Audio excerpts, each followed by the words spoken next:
Okay, people. Now, right now we will discuss tasks, how the tasks work. You have to go ahead into the settings, and there's the shift planning section. You go ahead and create task, right? So I've got these two very simple tasks with the name of task one and task two. If I have to assign a task to an employee, simple. I'll go ahead. I'll create a shift, and I will assign him a scheduled task to be completed. So whenever a task is assigned to an employee, it is displayed onto their dashboard when they're logged in to their account, and this is where it's displayed onto their dashboard. All right. Now, apart from the task feature, I will move over to the other section over here, and that is going to be the shift approval feature. Right now, I do not have shift approval feature activated, so just give me 1 second. Let me go ahead and activate that for you. Shift approval is a feature where managers can actually manually come into the shift planning section and manually put in the time and modify the time as well. And they can also put in that the employee was actually there while working, or did the employee show up for work or not. It's kind of an absentee thingy that we have inside the shift planning thing. So just one quick second.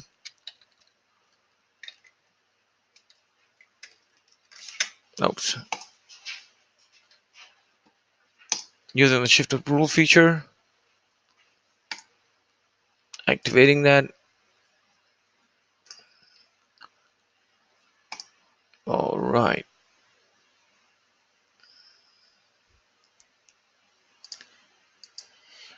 Okay, so shift approval does not work in future dates. First things first, right? So we need to know that. So what I'll do is I'll take you back to any schedule that's been already passed out. So Alex Rocker, this shift needs to be approved, right? I'm actually logged in as Alex, so yeah, let me change somebody else. Jenny. So the shift needs to be approved. Approve it now. So uh, this was one shift on which I had assigned 3 employees.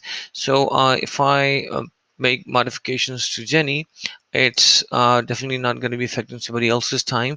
But also, if I make uncheck the checkboxes under the worked column, that means that this employee did not show up for work and he was absent.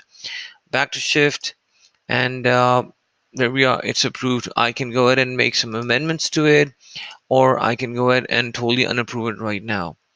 Simple as that. So that's very easy to understand.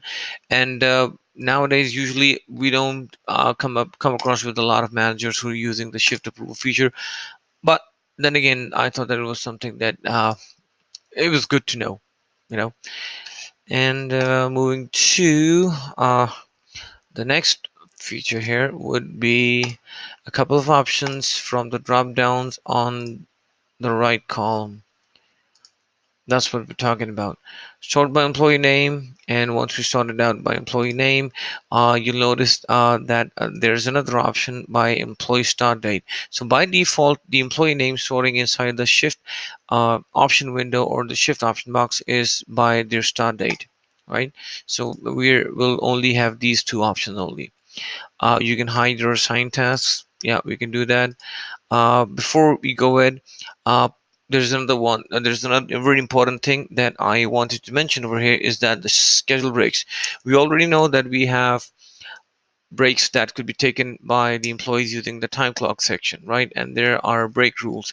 However, for a very big number of industries, it was requested in the past for a long time that there should be an option where a manager could go ahead while setting up a schedule, he or she should have the option to uh, create scheduled shifts, pre-timed scheduled shifts for employees, so they don't have to go up to the manager every time and ask for a schedule break. So me being a manager, I can go ahead and put in the shift length from 11. Right, so this is going to be my shift start time, and it's going to be my shift length. So I can put it like 30 minutes. It's 11 to 11:30. I have got another skill break. I can put it up. And for now, I cannot drag these breaks until unless I do not get to create them. So in order to create these breaks, I have to click on the empty field over here on the scale and put in the number value. So this is the only way that I can go ahead and drag these. Please note these are not visible in any report for now. There are no, these breaks are not visible in your reports. These are not visible in your timesheets, not visible in your payroll reports, right? These are just for your viewing purposes. Along with that, you cannot repeat these shift breaks. If you have a recurring series, it's better that you shouldn't be using shift breaks because you'll be putting in shift breaks for each and every employee one by one manually. This is not being supported by the repeat options at the moment. Autofill shift. Randomly select any number of the employees that you want to fill in the shift. I select Alex Rock. Well, I mean, I just selected two.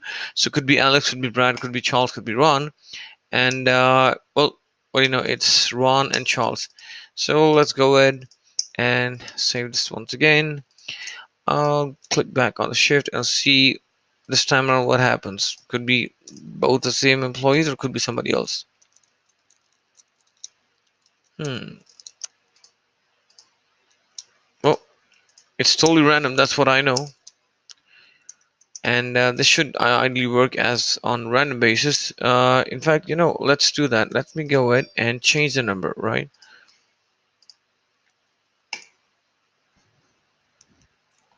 And this time around we had Alice Rocker. Okay, better off rather than Charles and Ron every time.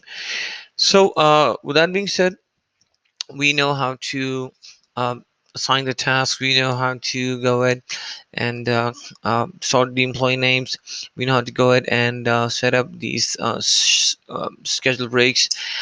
This is the on-call feature icon. Uh, I'm not. This is a very simple feature. Right now, I do not have anybody else apart from Eddie Thompson on the schedule. If I place Ron as an employee on call and click on save, so what happens is that, uh, sorry, did not want him to be on the on call. Yeah. So Eddie Thompson. Now Ron is also automatically scheduled for an on-call shift. On-call shift is a shift in which an employee has already communicated to the manager that he or she probably may not be able to show up for work. So it's better off that they should get somebody ready to be working in their place. So if a manager goes ahead and places somebody on call, that means he or she are intimated by the Humanity app that you are placed on call, so you should be getting a call anytime soon. So it's better that you should be ready. Simple, not too hard to understand. I uncheck the on-call feature and it goes away. Last but not the least, shift history. This by far has been one of the best improvements inside a scheduled shift, because last time around I don't remember that we had such a detailed shift history feature over here. So we have shift updated, shift removed from on call. Now these are the ones that have been performed latest. The one on the top are the ones that were performed to I mean the first.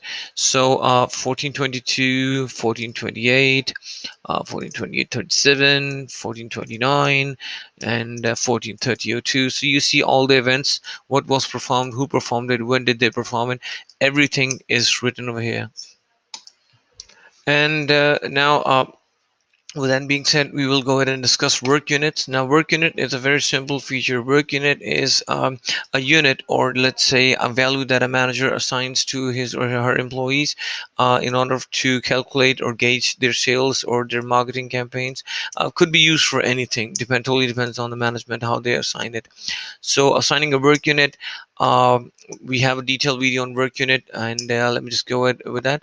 So once I click on work unit, the work units are by default assigned to positions, and the employees on those positions get automatically assigned to these work units. So Alex Rocker was assigned to the new work unit and extra hour. Now this work unit was assigned to the position of supervisor. So me being a manager can put in like five, or like six, and 3 and 1, and this data, once I save and close, would be displayed inside the work unit reporting lineup.